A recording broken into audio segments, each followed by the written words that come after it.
You know you're a car guy when you look at your bench and all you can find is turbo parts and tools and all kinds of crazy shit just sitting all over the place. Chisels, Dremels, jigsaws, giant drill bits for who knows whatever else you're going to be doing, but mostly the turbos. Turbo. Alright, we're juggling car here. Juggling cars. Jared's up in the other truck, getting ready to move it on the Passat. He is out there. Back it up.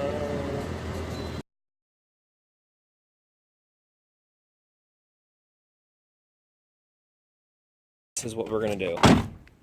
Blue anthracite, black. It's gotta go. Look at how bad these hinges are. It's weird with no door on there. Look at how dumb this is. They tell you have to take off your dashboard to replace these hinges. The hinges bolt right here. There's a nut on the back that you have to get to. Same thing here on the bottom. I think you might be able to get that without the dash. Look at this. Oh man. This is that hinge I've been telling you I need to replace. I need to put a turbo in the truck and the Subaru now. Yeah, because I like turbos. We'll have twin turbo that V10. Yeah. I don't think so. So we got the new door all on. Everything's good with it, and opens and closes like it should now. No problems. Also, down in here, we had to put spacers to try and push the door out a little bit because it's scraping down there. That was the problem we were having with the old door. But what are you doing? Well, taking off the axle nut. Probably should have tried and loosened this before we took the wheel off, but let me show you exactly why we're doing this. See that boot? That is shot. This is a Raxles axle. You can see the sticker back there still. So this has only got like 20,000 miles on it. I have no idea what happened. But we're going to take this boot off and we're going to replace it and repack it with grease. So stay tuned. Alright guys, this is a don't do what I do tip here. Okay, so I took the wheel off and you cannot take off this guy right here with the wheel up in the air. Especially on these Volkswagens. If you're missing the little set screw right here that holds the rotor in place, then you're not going to be able to take that off. The rotor's just going to, well actually the bearing and the axle is just going to spin when you try to take it apart. So what I did to just save me a little bit of time was I just stuck one of the lug nuts back in there and it kind of took the place of that set screw, and then I had a helper press the brakes so that way we didn't have any issues like that. But it seems to work fine. We got this nut loose, and look at that, beautiful. We're gonna take the brakes off, and then we'll come back right after this. All right, we're back here. I got the brakes off. They're just hanging there with some hay wire. Definitely recommend doing that anytime you do your brakes. You don't want to rip any of the cables or anything like that. Just hang it up there off of one of the bolt holes, and then we can take this guy off. Now we got the axle nut right there and the hub. And we just got to get to those bolts way back in there. Let's see if we can see them. And there's like 8 of them. We got to get those off. And we got most of them broke loose already. But this is a CV, so this thing spins when you try to do anything to it. Not very good for when you're trying to take bolts off. So this is a little trick that we came up with. Just jammed in a breaker bar in between a couple of axle bolts rather, on this car, and we were able to break so far 5 of the 6 loose. So we are gonna keep on taking these apart and get this axle off and repair that nasty boot. Alright, I'm gonna crack the last one here. Let's see, we got that nice and tight over there. Should be good. Alright, here we go. Get her? Oh snap! You broke the bit. Harbor Freight, bro. Harbor Freight. That hasn't happened in a while. I jinxed you. Yeah. I literally just said that last night. Yeah. When was the last time you broke a tool? Tomorrow. At least you know it's a good axle bolt. I know it's in. Alright, let's see if we can find another one of these. Alright guys, so we were filming a little while ago, taking out the axle, and we've been fighting with it for a little while, but we got it apart, we got the ripped boot off and everything, and we're getting ready to, we cleaned it up and we're getting ready to put it all back together. Now, the boot was ripped.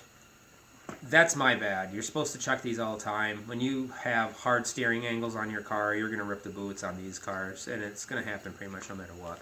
But this is the inner race of the axle. Now, this has been on the car for about 20,000 miles.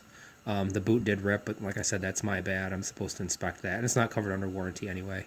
But this is a Raxles axle, remanufactured. He didn't actually... This is the part that he makes, I believe. He also makes the outer CV. This has still got zero clearance everywhere. There's no wiggle or anything in all of this. It fits together absolutely perfectly. And there's no, like, it even gets stuck a little bit in some spots because the clearances are so tight. That's absolutely phenomenal. This has got 20,000 miles on it. This is why it's worth to spend the extra money on something good. Here's the other piece. I don't know if he makes this or not. I'm not sure what part he makes. All still super clean. All of these edges, all of these little raceways here are all clean. No notches or anything. Keep in mind, this boot's ripped, and it's been ripped for a while. And we're just going to put a new boot on and probably get another 20,000 miles out of this. Change your boots when they're ripped.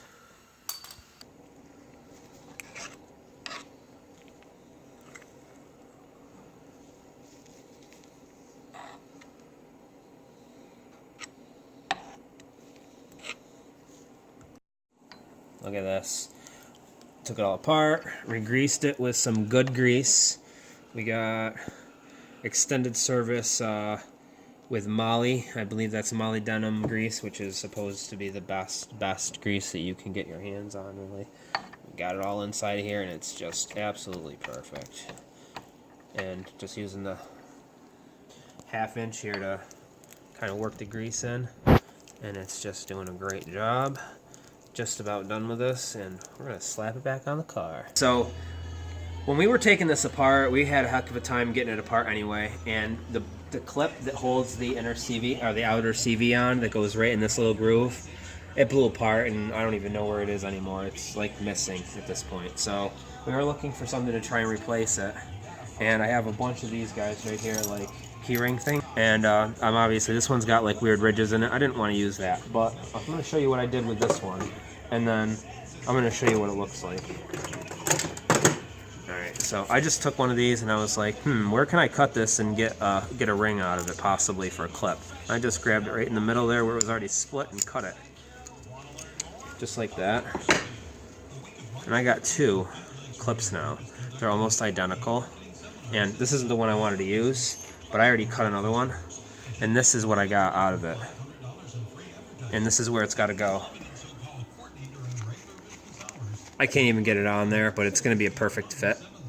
I think I might be able to get it on. Maybe not. Maybe we'll do that off camera. But as you can see, it's a very, very close fit. And this is spring steel, so it'll bounce right in there. Yeah, I wasn't about to go to the store. This is my daily driver right here, so I didn't really have a choice. Unless I want to drive the truck. But we'll get it in there, and we'll update you when we put it all together and show you what it looks like, because I'm going to need an extra pair of hands. This keyring circlip. It looks like it's meant to be there, kind of, sort of, maybe. It's better than probably not having anything in there at all, so we're going to go with it. So I'm just going to bend this back a little bit to kind of get it out of the way, maybe. I don't know if it's going to let me do that or not. Maybe it will. This is probably why my boots ripped last time. I don't know, I think that a lot of stuff these days is engineered to fail. That's why I like to fix stuff. It's a giant F you to anybody that makes something that's designed to fail. Took a break for a second here and came back. I got the clip fixed on there. We got it on, put it all together, loaded it up with some grease. We just got to put the outer clip on here for the boot. And we'll be ready to throw this thing back on the car. It's kind of a pain in the ass, honestly, but I'm glad I had this boot kicking around, because it would have ruined it. Definitely would have ruined this axle. It was still in good shape, so I'm glad we were able to fix it. Let's go put it on the car. Alright guys, so we got the CV axle installed back into the Passat today. We took it for a test drive. Everything seems like it's working just fine. There's no weird noises or anything like that. We torqued everything down and everything. It was dark outside, so the filming didn't really come out too well.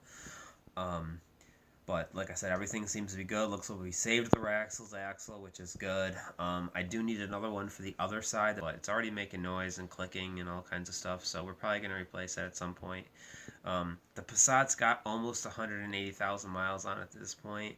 Hopefully when we get the GTI done, we can pull the Passat in the garage and we can actually do some serious maintenance to it. I'd like to pull the engine out, maybe do a rebuild on the whole car, and you know, that'll be some content coming for you guys as well. Anyway, so we'll keep you updated on the vehicles, and like I said, we're just relaxing tonight. We've got the car done, and stay tuned. We'll have some more content coming for you soon. If you like what we're doing, please like, comment, and subscribe.